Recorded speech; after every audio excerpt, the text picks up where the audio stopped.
The one fixture I'm looking at is City Atletico, and I'm thinking that's probably the game where I'm most likely to feel like there could be an upset because it's Simeone against Pep. I don't know if it's a similar sort of thing for you. You think City are just gonna? Well, yeah, we're gonna have a look at the English teams, aren't we? So let's have a look at those other, because I think that's such a great point that you make there, where I think everyone was doing is like, can Man City still get Liverpool? Yeah, yeah.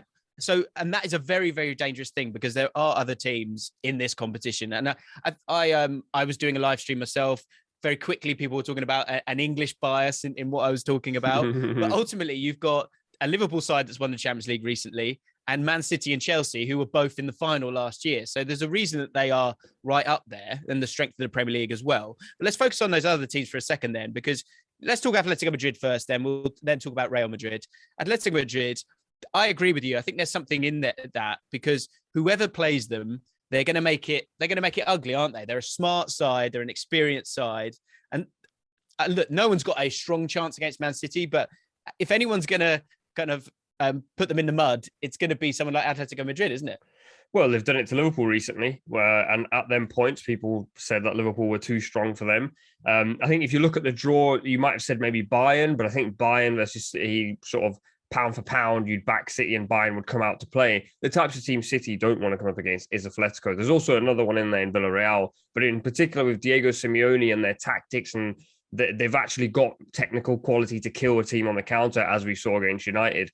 And interestingly, the last time they took on each other was 2016 Champions League semi-final. Pep was at Bayern and Simeone won that one. So I wonder if Pep's got that in the back of his mind. I wonder if Atletico Madrid feel like this could be their year. Because I think when you're on this side as a Premier League fan, you're looking at the teams in your league and thinking the stars are aligning. I wonder if Atletico are on the other side of the pond thinking the stars are aligning. Or on the other end, you've got Real Madrid who get Chelsea and what they did to PSG last round. And I think we're all sort of writing them off a little bit. I wonder if they'll be thinking, this is not the worst draw in the world for us. Yeah, I mean, with Atletico Madrid, I think the important thing for me with that one is the second leg being at the Wanda. I think that is a big one for them, because if they can get through that first leg, not even completely unscathed, even if it's just one goal, then I think they can go and play at home and give themselves a chance. That second leg at home, I think, has been really important in the first set of ties, especially when we haven't got away goals. With Real Madrid, I think there's different tiers of teams here. And I feel like Man City, Bayern Munich, and Liverpool are on that top tier. The next tier, I think, is Chelsea and Real Madrid. So that tie, for me, I think is really, really fascinating. Real Madrid struggled last year and kind of lost steam as it went on and struggled against Chelsea. So it's a repeat of that. So I'm intrigued to see that with Real Madrid, the PSG result was phenomenal, but I struggle to give them credit for it because of how PSG fell away. Do you agree with that? Or do you think that there's a better version of Real Madrid that could go into that game, have that second leg at home as well, and win that game?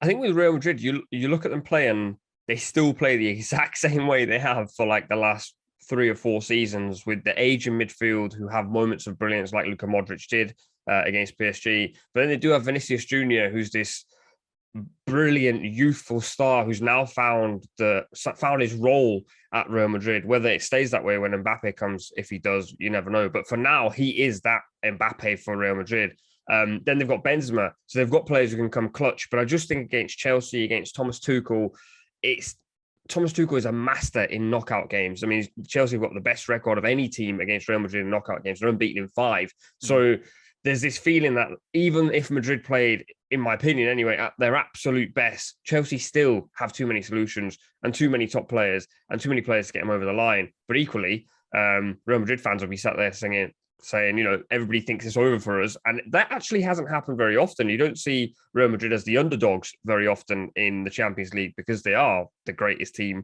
in Champions League history. I think, to be fair, out of all the Spanish teams, Villarreal have really got the short straw with Bayern Munich. Yeah. I don't think they would have wanted that one. I think they would have liked a team that was a bit slower in its build-up play. Bayern Munich just throw men forward. Villarreal, very well coached side, and so might be able to find a way to resist them. For me, this one looks a bit like the Salzburg game for Bayern Munich, where in the first game, at home for Villarreal. I feel like they might be able to kind of get themselves maybe a 1-1 draw, maybe able to kind of stunt Bayern Munich a little bit. And they do have options on the counter-attack. Danjuma's been fantastic for them this season. Chukwueze, Moreno's a great finisher for them as well. And as I say, I think they're very, very well coached under Emery. Second half, I feel like Bayern Munich will just have that little bit too much. And I guess if you do have Bayern Munich going through against in their one, and I'm doing it, and we said we shouldn't do it. They make their way through, and you would expect them to be playing against Liverpool. Is there any chance that Benfica can cause up some kind of surprise? They've already done it once. Well, you never know. In the Champions League, we've seen this time and time again. We saw Ajax a few years ago, Tottenham a few years ago. We've seen Porto in years gone by, Monaco in years gone by. But I just think Benfica would have looked at that draw, probably like the rest of the teams in there, and thought, we don't want Liverpool. In a two-legged affair, Anfield in the second leg, I mean, you need that to go your way. They have got special players. Darwin Nunez is someone that I've really liked for a while. I'm very excited to see him in the flesh. Liverpool have been linked to him as well.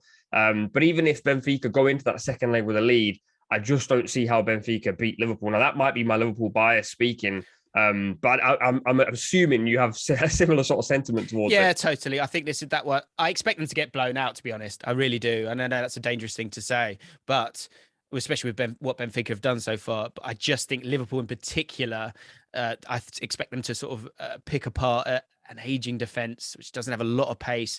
And yes, that doesn't matter too much with how much they press high, but they also can play direct at times as well, Liverpool. And I think I could imagine Mane having a bit of a field day in a game like this. So it's fascinating. I don't think we see too many big shocks here, Nabeed, at all. Do you see anything? I mean, one thing I am going to say out there, I don't know if you remember this. This is a proper throwback. Simao Sambrosa used to love playing against Liverpool. Do you remember Simao? Yeah. Maybe Benfica might have a Simao moment, but if there's one surprise, maybe Atletico against Man City. But really and truly, I think we can predict what might happen. But it is the Champions League, and it often is not. Some things do happen, but it does feel like the stage is set for City and Liverpool to go all the way. Is that English bias? I don't know, but it sort of writes itself. I don't know if you feel the same way. I do, but I think the best thing about football is that football writes itself. So even if we can say whatever we like, they're going to go and do it themselves. We will soon find out. Hi guys, James Alcott here from ESPN's Football Forecast. Thank you for watching. If you've enjoyed the video and you want to check out more, make sure you subscribe to ESPN UK.